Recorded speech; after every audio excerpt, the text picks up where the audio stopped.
അയോധ്യയിൽ പ്രധാനമന്ത്രി പങ്കെടുത്ത പരിപാടിയിൽ കാവി പതാക ഉയർത്തിയതിനെതിരെ സമാജ്വാദി പാർട്ടി എംപി സിയാവുർ റഹ്മാൻ ബാർഗ് രംഗത്തെത്തിയത് രാജ്യവ്യാപകമായി കടുത്ത രാഷ്ട്രീയ ചർച്ചകൾക്ക് തിരികൊളുത്തിയിരിക്കുകയാണ്.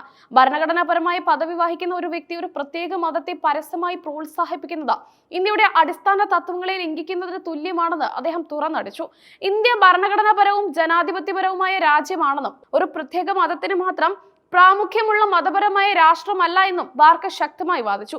പ്രധാനമന്ത്രി, രാഷ്ട്രപതി, മുഖ്യമന്ത്രി തുടങ്ങി ഭരണഘടനാ പദവികൾ വഹിക്കുന്നവർക്ക് എല്ലാ മതങ്ങളെയും സമൂഹങ്ങളെയും ഒരുപോലെ ബഹുമാനിക്കേണ്ട ഉത്തരവാദിത്തമുണ്ട്. ഈ പദവികളിൽ ഇരിക്കുന്നവർ ഒരു പ്രത്യേക മതത്തിന്റെ ചിഹ്നങ്ങളെ ഉയർത്തിപ്പിടിക്കുന്നത് ഭരണഘടനാപരമായ നിഷ്പക്ഷതയെ ചോദ്യം ചെയ്യുന്നു. ഒരു പ്രത്യേക മതത്തെ മാത്രം പ്രോത്സാഹിപ്പിക്കുന്നത് രാജ്യത്തിന്റെ കെട്ടുറപ്പിന് ഗുണം ചെയ്യില്ല. രാജ്യത്തിന്റെ നേതൃത്വം എല്ലാ മതങ്ങളെയും എല്ലാ സമൂഹങ്ങളെയും ഒപ്പം കൊണ്ടുപോകുമ്പോൾ മാത്രമേ രാജ്യം ശക്തമാകൂ, അദ്ദേഹം ഊന്നി പറഞ്ഞു.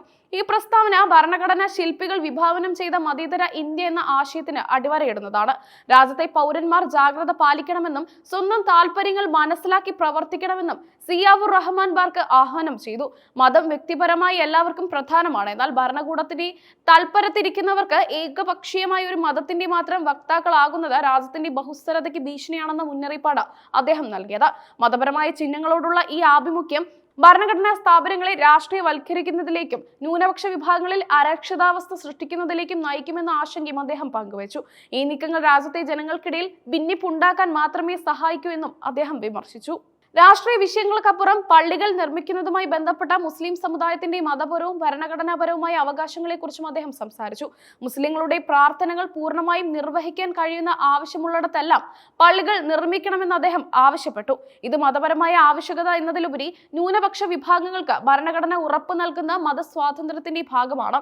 ഒരു പ്രത്യേക വിഭാഗത്തിന് അവരുടെ ആരാധനാ സ്വാതന്ത്ര്യം നിഷേധിക്കപ്പെടുന്നത് ജനാധിപത്യ മൂല്യങ്ങൾക്ക് എതിരാണെന്ന ശക്തമായ സന്ദേശമാണ് ബാർക്ക് നൽകിയത്. സിയാവുർ റഹ്മാൻ ബാർക്കിന്റെ ഈ പ്രസ്താവനയ്ക്കെതിരെ BJP നേതൃത്വം കടുത്ത ഭാഷയിൽ പ്രതികരിക്കാൻ സാധ്യതയുണ്ട്. പ്രധാനമന്ത്രി ഒരു മതപരമായ ചടങ്ങിൽ പങ്കെടുത്തതിനെ രാഷ്ട്രീയവൽക്കരിക്കുന്നത് വോട്ട് ബാങ്ക് രാഷ്ട്രീയമാണെന്ന് BJP വക്താക്കൾ ആരോപിച്ചേക്കാം. രാജ്യത്തിന്റെ പൈതൃകവും സംസ്കാരവും ഉയർത്തിപ്പിടിക്കുന്നത് ഒരു മതത്തെ മാത്രം പ്രോത്സാഹിപ്പിക്കലല്ല എന്നും ഇത് വർഗീയ ധ്രുവീകരണത്തിന് വേണ്ടിയുള്ള SP-യുടെ ശ്രമമാണെന്നും BJP തിരിച്ചടിച്ചേക്കാം. ഉത്തർപ്രദേശിലെ മുതിർന്ന രാഷ്ട്രീയ നേതാക്കളിൽ ഒരാളാണ് സിയാവുർ റഹ്മാൻ ബാർക്ക്. മുസ്ലിം സമുദായത്തിന്റെ അവകാശങ്ങൾക്കും ക്ഷേമത്തിനും വേണ്ടി ശക്തമായി വാദിക്കുന്ന വ്യക്തി എന്ന നിലയിൽ അദ്ദേഹം അറിയപ്പെടുന്നു. ബാർക്കിന്റെ വിമർശനം വരാനിരിക്കുന്ന തിരഞ്ഞെടുപ്പുകളിൽ ന്യൂനപക്ഷ വോട്ടുകൾ ഏകീകരിക്കുന്നതിൽ സമാജ്വാദി പാർട്ടിയെ സഹായിക്കുമെന്നും രാഷ്ട്രീയ നിരീക്ഷകർ വിലയിരുത്തുന്നു. അയോധ്യയിലെ രാമക്ഷേത്ര നിർമ്മാണത്തിന് ശേഷമുള്ള ഈ സാഹചര്യം ഇന്ത്യയുടെ മതേതര സ്വഭാവത്തെക്കുറിച്ചുള്ള സംവാദങ്ങളെ വീണ്ടും ശക്തിപ്പെടുത്തിയിരിക്കുകയാണ്. ഭരണഘടനാ പദവികൾ വഹിക്കുന്നവർ വ്യക്തിപരമായ മതവിശ്വാസങ്ങൾക്കും ഭരണപരമായ ഉത്തരവാദിത്തങ്ങൾക്കും ഇടയിൽ പാലിക്കേണ്ട അതിർവരമ്പുകൾ എന്തായിരിക്കണം എന്നതിനെ കുറിച്ച് ഈ സംഭവം ഒരു ദേശീയ ചർച്ചയ്ക്ക് വഴിയൊരുക്കിയിരിക്കുകയാണ്. സിയാവുർ റഹ്മാൻ ബാർക്കിന്റെ പ്രസ്താവന ഈ വിഷയത്തിന്റെ ന്യൂനപക്ഷ രാഷ്ട്രീയത്തിന്റെ ആശങ്കകളും വീക്ഷണങ്ങളും ദേശീയ ശ്രദ്ധയിലേക്ക് കൊണ്ടുവരുന്നതിൽ നിർണായക പങ്ക് വഹിക്കുന്നു.